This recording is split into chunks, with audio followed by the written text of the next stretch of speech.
Hi, my name is Ariel Garbisch here in Sheboygan, Wisconsin, and I am a Wisconsin licensed real estate agent serving Southeast Wisconsin. I was incarcerated 2015 and was released May of 2016. I just always think back to when you first sent me your link, right? You're like, this is correcting the narrative. And your opening statement was, I'll never remember this day because tears started rolling down my face and I was like, wow, this is me, right? And it said, people with criminal records have just as much potential and humanity as anyone else in the workforce, and we are here to proactively embrace you. I'm very open, I'm very honest about my past, and I love that there is something out there to embrace opportunity for people. Because it's true, you know, people do look at backgrounds. But what we're here to do is show you a list of careers that actually you can do and make a living and support your family. And that's correcting the narrative. We're embracing you with our humanity. We're hard workers. For me, at least, there's always, I'm like, I gotta prove myself, right? Like, you gave me this opportunity. I remember sitting with my broker. And I told him, I don't look good on paper, but one thing about me, I will always show up. I showed up for a long time without making no money.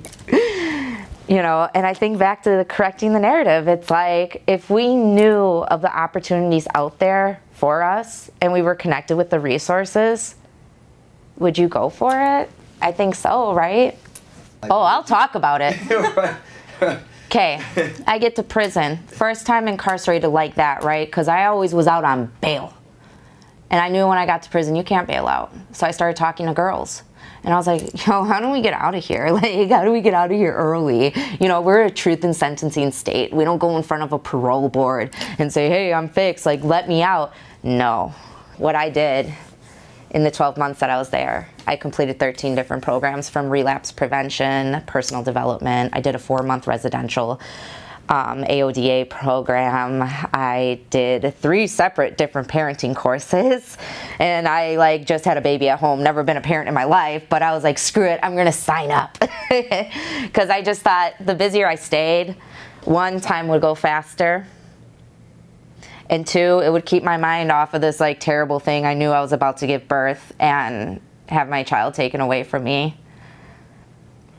And 3, I knew that if I wrote the judge and said that I did all that stuff in that short period of time, I believed I could be rehabilitated, and I hoped that they could feel the same. And luckily, they did approve me.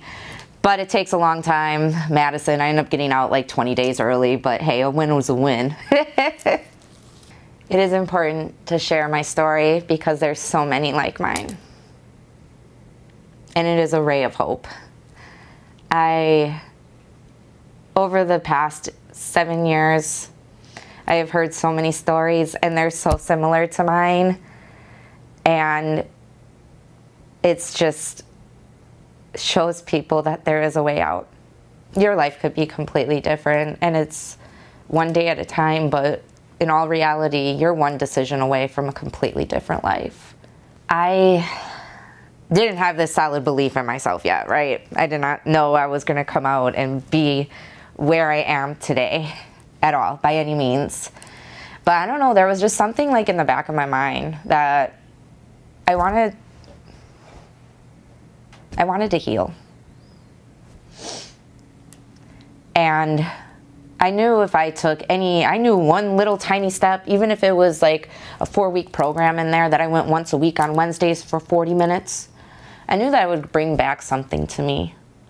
And I just knew, I don't know, once I got off drugs, I had something in me that once I got over that, I knew I was capable of so much more in this world. Because that addiction was crippling completely.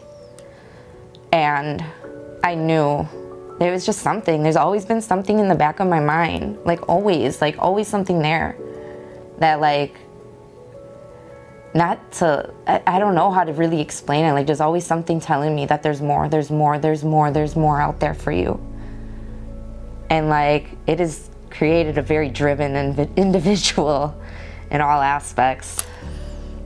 I think a big part of it too is establishing your why, right? Like, why do you want to do better? Why do you want to become this person? Why?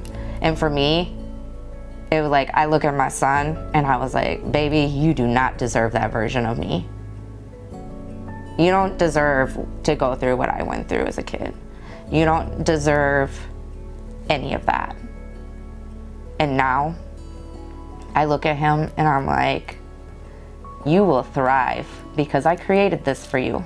You got to establish your why no matter what shitty, terrible circumstances you're in. You got to think of one reason why you got to keep moving forward and hang on to that for dear life.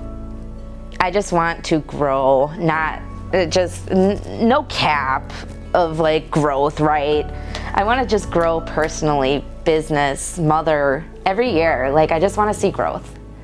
Like, I don't have a number in my mind. Like, I do for sales. Like, this year I want to hit 5 million, right? I'm at 4.5 now. You know, and we got 1 month. Probably won't hit it, but that's okay. Every year, my biggest goal is just to see growth. I want to grow as a mother. I want to grow as a woman. I want to grow career-wise. And I know my possibilities are endless with that. As long as I see growth every year, I'm going to be okay.